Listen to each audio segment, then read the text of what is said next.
பல பேருக்கு காலையில எழுந்த உடனேயே அவங்க வாழ்க்கையில இருக்கிற பிரச்சனைகள் தான் முதல் விஷயமா ஞாபகத்துக்கு வரும். அந்த மாதிரி நம்ம வாழ்க்கையில இருக்கக்கூடிய ஒரு சில கஷ்டங்கள், பிரச்சனைகள் அல்லது பிரச்சனைகளை தரக்கூடிய மனிதர்களுடைய எண்ணங்கள் நமக்கு காலையில எழுந்த உடனேயே ஞாபகம் வருது அப்படின்னா நம்முடைய மனம் ஒரு டேப் ரெக்கார்டர் மாதிரி வேலை செய்யுதுன்னு அர்த்தம். அதாவது ஒரே கேசட்டை திரும்ப திரும்ப ஒவ்வொரு நாளும் பிளே பண்ணிக்கிட்டே இருக்கு. இந்த மாதிரி வாழக்கூடிய மனிதர்கள் கடந்த கால வாழ்க்கையவே திரும்ப திரும்ப வாழ்ந்துகிட்டு இருக்கிறாங்கன்னு அர்த்தம். வாழ்க்கை ஒவ்வொரு நாளும் புதிதானது. ஒவ்வொரு ஈச் டேவும் நமக்கான ஒரு ஃப்ரெஷ் டே தான். ஆனா நம்முடைய இந்த மனசோட பிரச்சனை காரணமா நம்ம ஒவ்வொரு நாளும் புதிய நாளை வரவேற்கிறதும் கிடையாது, வாழ்றதும் கிடையாது. இப்படி வாழ்றதுனால நம்ம கடந்த காலத்தினுடைய சூழ்நிலை கைதிகளாக வாழ்ந்துகிட்டு இருக்கிறோம். இந்த நெகட்டிவான பதிவுகள் எங்கிருந்து நமக்கு ஞாபகம் வருது அப்படின்னு கேட்டீங்கன்னா நம்முடைய ஆழ் மனதில இருந்து தான். சப்கான்சியஸ் மைண்ட உங்க லைஃபை சேஞ்ச் பண்றதுக்கு பாசிட்டிவா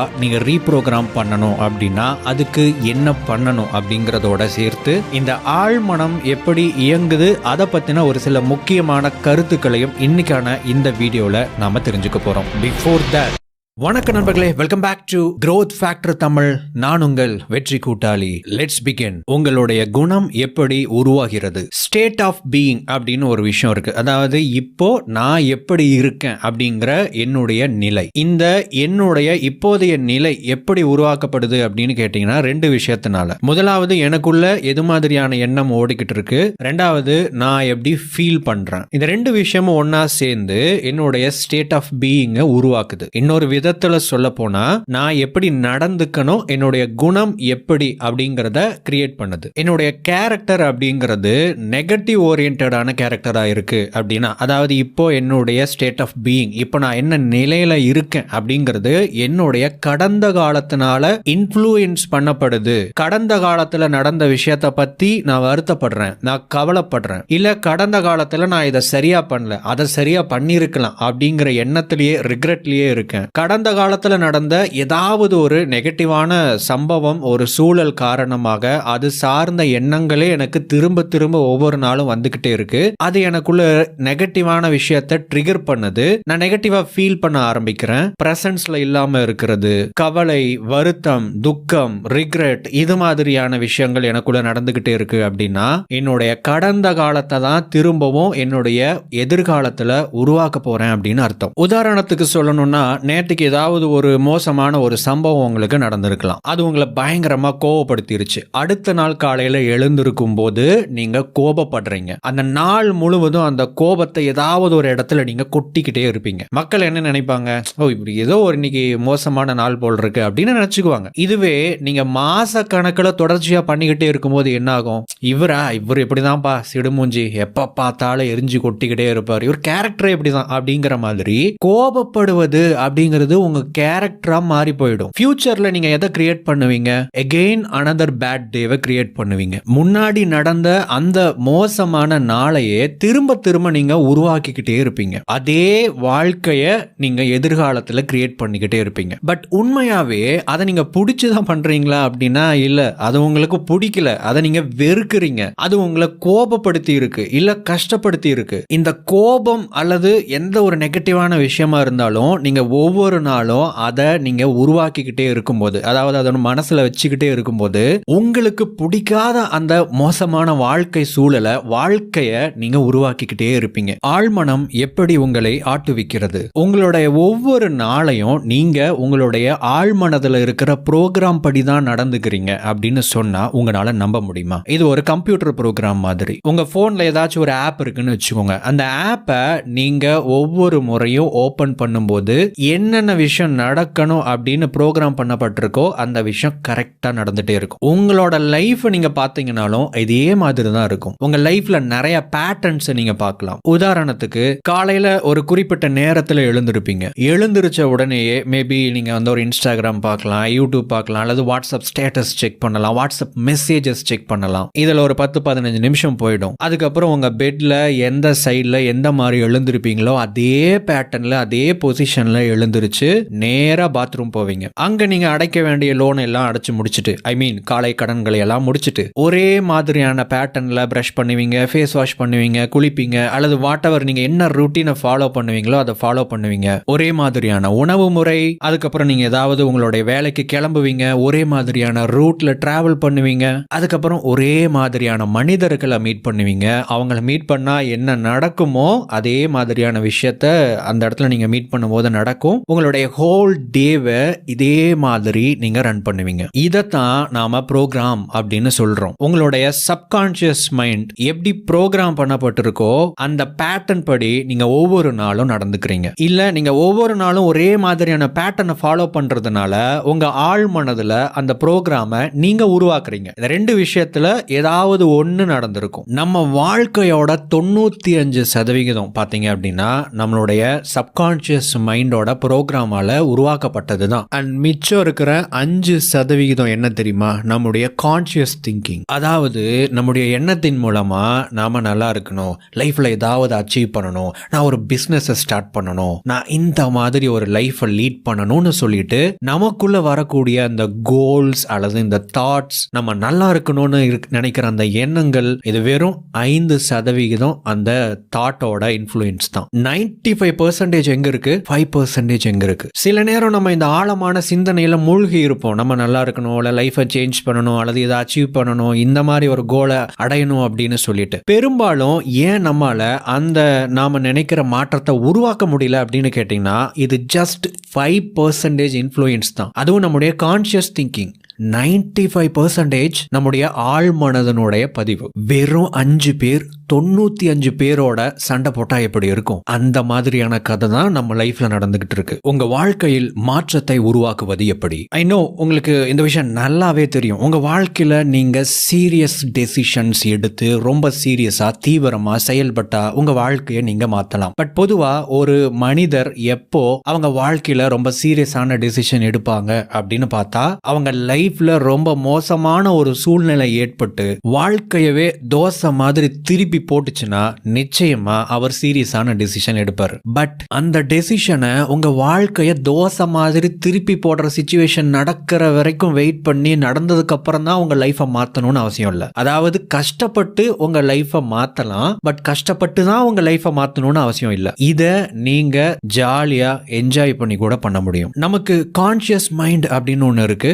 சப்கான்ஷியஸ் மைண்ட் அப்படின்னு ஒண்ணு இருக்கு. இந்த ரெண்டுக்கும் நடுவுல அனலிட்டிக்கல் மைண்ட் அப்படின்னு ஒண்ணு இருக்கு. இந்த சப்கான்ஷியஸ் மைண்டுங்கிறது கம்ப்ளீட்டா ப்ரோக்ராம். அதாவது நீங்க எப்படி நடந்துக்கணும், உங்களுடைய ஹேபிட்ஸ், உங்களுடைய பிஹேவியர், இதெல்லாம் அந்த சப்கான்ஷியஸ் மைண்ட்ல கண்ட்ரோல் பண்ணப்படுது. உங்களுடைய கான்ஷியஸ் மைண்ட்ல நீங்க திங்க் பண்றீங்க. நம்ம கேஸ்ல நீங்க நல்லா இருக்கணும் அப்படின்னு சொல்லி நினைக்கிறதோ அல்லது கோல் செட் பண்றதோ இது எல்லாமே. பட் ஆக்சுவலா என்ன நடக்குது, நமக்குள்ள என்ன நடக்குது, நம்ம என்ன தப்பு பண்றோம், நம்ம எதை சரியா பண்றோம், என்ன பண்ணணும், நம்மை அறியாம நாம இந்த விஷயத்த பண்ணிக்கிட்டு இருக்கிறோம். அதை பண்ணி முடிச்சதுக்கு அப்புறம் தான் நமக்கு டைம் போனதே தெரியல, டைமை வேஸ்ட் பண்ணிட்டோம் அப்படிங்கறதே நம்ம ரியலைஸ் பண்றோம். நீங்க அந்த டைமை வேஸ்ட் பண்ணக்கூடிய அந்த செயலை செய்யும் போதே டைமை வேஸ்ட் பண்ணக்கூடிய செயலை செய்யறோம் அப்படின்னு நம்ம மைண்ட் நம்மளை பார்த்து சொல்லி நமக்கு ஒரு வார்னிங் கொடுத்துச்சுன்னா எப்படி இருக்கும்? அதுதான் அனலிட்டிக்கல் மைண்ட். உங்க லைஃப்ல ஒரு மாற்றத்தை ஏற்படுத்த விடாம ப்ரோக்ராம்லயே நீங்க ரன் ஆயிட்டு இருக்கிறீங்க.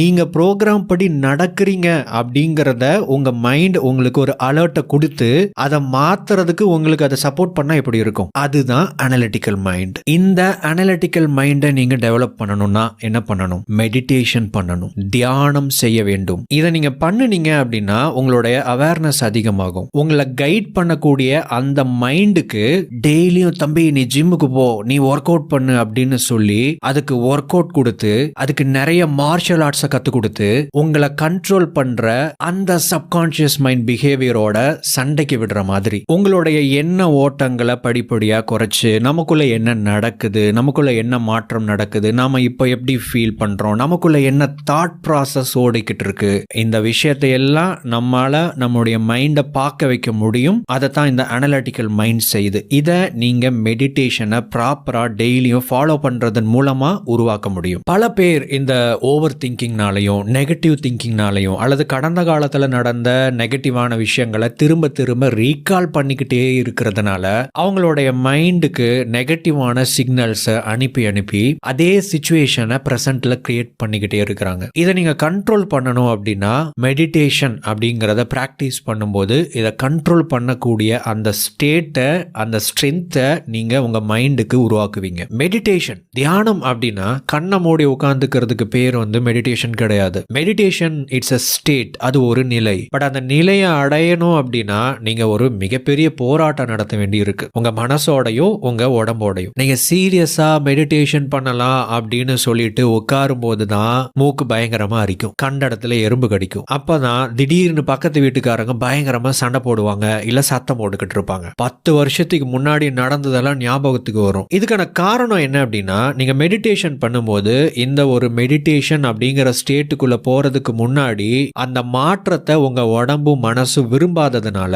திரும்ப உங்களுடைய பழைய வாழ்க்கையே நீங்க கம்ஃபர்டபுளா வாழ்றதுக்கு நீங்க என்னெல்லாம் பண்ணணுமோ அந்த எல்லா டக்கால்ட்டி வேலைகளையும் காட்டும். கொஞ்ச நாள் அப்படிதான் இருக்கும், போக போக பழகிடும். இந்த ஸ்டேட் ஆஃப் பீயிங் அப்படின்னு ஆரம்பத்தில் ஒன்று பார்த்தோம். பழைய நெகட்டிவான விஷயங்களை நினைச்சு அதை நம்முடைய ஸ்டேட் ஆஃப் பீயிங்கா நம்ம இவ்வளவு நாள் பண்ணிக்கிட்டு இருந்தோம். மெடிடேஷன் பண்ணும்போது நியூட்ரலான ஒரு ஸ்டேட் ஆஃப் பீயிங்கை கிரியேட் பண்ணுவோம். அதாவது பாசிட்டிவும் கிடையாது, நெகட்டிவும் கிடையாது, இதுக்கு ரெண்டுக்கும் நடுவுல ஒரு அமைதியான நல்ல ஒரு ஸ்டேட்டை கிரியேட் பண்ணுவோம். இப்போ உங்களுக்கு ஆப்ஷன் இருக்கும். திரும்ப நான் என்னுடைய பழைய விஷயத்தையும் நினைக்கலாம், இல்ல புது விஷயத்தை நினைக்கலாம். நெகட்டிவான விஷயத்தை பத்தி யோசிக்கலாம், என் லைஃபை டெவலப் பண்ண போற நல்ல விஷயத்தை பத்தி நான் யோசிக்கலாம். இந்த ரெண்டு ஆப்ஷன் இருக்கிறத நீங்க மெடிடேஷன் பண்ணும்போது தெளிவா பார்ப்பீங்க. மெடிடேஷன் பண்ணாம இருக்கிறப்போ உங்களுக்கு நிறைய ஆப்ஷன் இருக்கும், எல்லாமே நெகட்டிவா தான் இருக்கும், இல்ல அதிகமா நெகட்டிவானதாக தான் இருக்கும். இந்த மெடிடேஷனை பிராக்டிஸ் பண்ணி நியூட்ரல் ஸ்டேட்ல நீங்க பாசிட்டிவான விஷயத்தை நீங்க தேர்ந்தெடுத்தீங்கன்னா உங்களுடைய புது நல்ல எதிர்காலத்தை நீங்க உருவாக்க ஆரம்பிச்சிடுவீங்க. ஒரு நெகட்டிவான விஷயத்தை திரும்ப நாம நினைக்கிறதன் மூலமா நம்முடைய உடம்புலையும் மனசுலையும் எவ்வளவு நெகட்டிவான மாற்றத்தை நம்ம உருவாக்குறோம், அதே மாதிரி பாசிட்டிவா நீங்க உங்க மைண்டை ரீக்ரியேட் பண்ண முடியும். உங்களுடைய மனசுக்கு இது உண்மையாவே நடக்குதா இல்லையா அப்படிங்கறத இந்த டிஃபரன்ஸ் எல்லாம் பெருசா தெரியாது. ஜஸ்ட் உங்க லைஃப்ல நடந்த நெகட்டிவான விஷயத்தை திங்க் பண்ணி பாருங்க, ஆட்டோமேட்டிக்கா உங்க மைண்ட்ல நெகட்டிவான விஷயம் ஓட ஆரம்பிச்சிடும், நெகட்டிவா ஃபீல் பண்ண ஆரம்பிச்சிருவீங்க, உங்க பாடி லாங்குவேஜ் நெகட்டிவா மாற ஆரம்பிச்சிடும். கவலை தரக்கூடிய ஹார்மோன், ஸ்ட்ரெஸ் கிரியேட் பண்ணக்கூடிய ஹார்மோன் எல்லாம் ஆட்டோமேட்டிக்கா சுரக்க ஆரம்பிச்சிடும். இதுவே பாசிட்டிவான விஷயத்தை திங்க் பண்ணி பாருங்க, இந்த கதை அப்படியே பாசிட்டிவா மாறிடும். தியானம் செஞ்சு முடிச்ச கையோடு உங்க வாழ்க்கை எப்படி இருக்கணும், நீங்க எப்படிப்பட்ட நபராக இருக்கணும், உங்க வாழ்க்கை முறை எப்படிப்பட்டதாக இருக்கணும், நீங்க எதையெல்லாம் செய்யணும்னு நினைக்கிறீங்க, இதை பத்தி எல்லாம் சிந்திக்கிறதன் மூலமாகவோ அல்லது விசுவலைசேஷன் செய்யறதன் மூலமாகவோ அந்த பாசிட்டிவ் எஃபெக்டை உங்க மைண்ட்லயும் பாடியிலயும் நீங்க கிரியேட் பண்ண முடியும். இதை மட்டும் பண்ணிட்டீங்க அப்படின்னா உங்க மைண்ட் கடந்த காலத்தை திரும்ப திரும்ப பிளே பண்ற டேப் ரெக்கார்டர் மாதிரி இருக்காது, புதிய எதிர்காலத்தை உருவாக்குற ஒரு புத்தம் புது நோட்டு மாதிரி மாறிடும். நீங்க அதுல என்ன வேணா எழுதிக்கலாம், நீங்க எழுதுறதெல்லாம் உங்க வாழ்க்கையா மாறும், உங்க வாழ்க்கை முறையா மாறும். வெறும் பாசிட்டிவா நினைச்சிட்டு இருக்கிறது மட்டும் போதாது, ஆக்சுவலா நீங்க ஃபீல் பண்ணணும். நீங்கள் யாராக இருக்கிறீர்களோ அதையே ஈர்க்கிறீர்கள். உங்க லைஃப்ல நீங்க விரும்பின விஷயத்தை எல்லாம் அடைஞ்சிட்டா சந்தோஷமா இருப்பீங்க, வாழ்க்கையை என்ஜாய் பண்ணுவீங்க. ஆனா சந்தோஷமா இருக்கிறதுக்கும் வாழ்க்கையை என்ஜாய் பண்றதுக்கும் உங்களுக்கு தேவைப்படுற விரும்புற விஷயத்தை எல்லாம் அடைஞ்சாதான் அப்படி இருக்கணும்னு அவசியம் இல்ல. நீங்க அந்த மாதிரி இருந்தா நீங்க விரும்புற விஷயத்தெல்லாம் அடைஞ்சிருவீங்க. You don't attract what you want, you attract what you are. நீங்க எப்படிப்பட்ட மனிதராக வாழ்றீங்களோ அந்த விஷயத்தை எல்லாம் உங்க வாழ்க்கையில நீங்க அட்ராக்ட் பண்ணிக்கிட்டே இருப்பீங்க, அதையெல்லாம் நீங்க தேடிக்கிட்டே இருப்பீங்க, அதையெல்லாம் உங்களை தேடிக்கிட்டே இருக்கும், அதையெல்லாம் நீங்க செஞ்சுக்கிட்டே இருப்பீங்க, அதெல்லாம் உங்களுக்கு வந்துகிட்டே இருக்கும். இன்னொரு விதத்துல சொல்லணும்னா, நீங்க எப்படிப்பட்ட நபராக வாழ்றீங்களோ அப்படிப்பட்ட ஃபியூச்சரை, அப்படிப்பட்ட எதிர்கால வாழ்க்கைய நீங்க உருவாக்குற கிரியேட்டரா இருக்கீங்கன்னு அர்த்தம். Yes, you are a creator. உங்க வாழ்க்கைய படைக்கக்கூடிய படைப்பாளி நீங்க தான். உங்க வாழ்க்கையோட சூழ்நிலை கைதியா இருந்துட்டு எனக்கு இந்த லைஃப்ல இப்படி நடந்துருச்சுங்க, வாழ்க்கை இப்படி மோசமானது, அப்படி இப்படி எல்லாம் நீங்க தேவையில்லாத நெகட்டிவான தத்துவங்களை பேசணும்னு அவசியம் இல்ல. You can enjoy your life, at the same time you can create your own reality. இங்க கேள்வி எல்லாமே ரொம்ப சிம்பிள் தாங்க. கடந்த காலத்தை திரும்ப திரும்ப நீங்க உங்க லைஃப்ல பிளே பண்ணிக்கிட்டே இருக்க போறீங்களா, இல்ல உங்களுடைய புதிய ரியாலிட்டியை உருவாக்க போறீங்களா? இதனுடைய பேஸ் உங்களுடைய தாட் உங்களுடைய ருட்டீன்ல இருக்கு. உங்களுடைய பழைய ஆழ் மனதனுடைய ருட்டீனை வச்சு நீங்க திரும்ப திரும்ப உங்க லைஃபை வாழ்ந்துகிட்டே இருக்க போறீங்களா, இல்ல அந்த ப்ரோக்ராமை ரீப்ரோக்ராம் பண்ண போறீங்களா? உங்க முன்னாடி அந்த 2 ஆப்ஷன் இருக்கு. உங்க லைஃபை ரீப்ரோக்ராம் பண்றதுக்கான வழியை நீங்க தேர்ந்தெடுத்தா நீங்க விரும்புற புதிய எதிர்காலத்தை நீங்க சொந்தமாக்க முடியும். நண்பர்களே, ஐ ஹோப் இந்த வீடியோ பதிவு உங்களுக்கு ஏதோ ஒரு விதத்துல வேல்யூ ஆட் பண்ணியிருக்கோம் அப்படின்னு நம்புறேன். நம்முடைய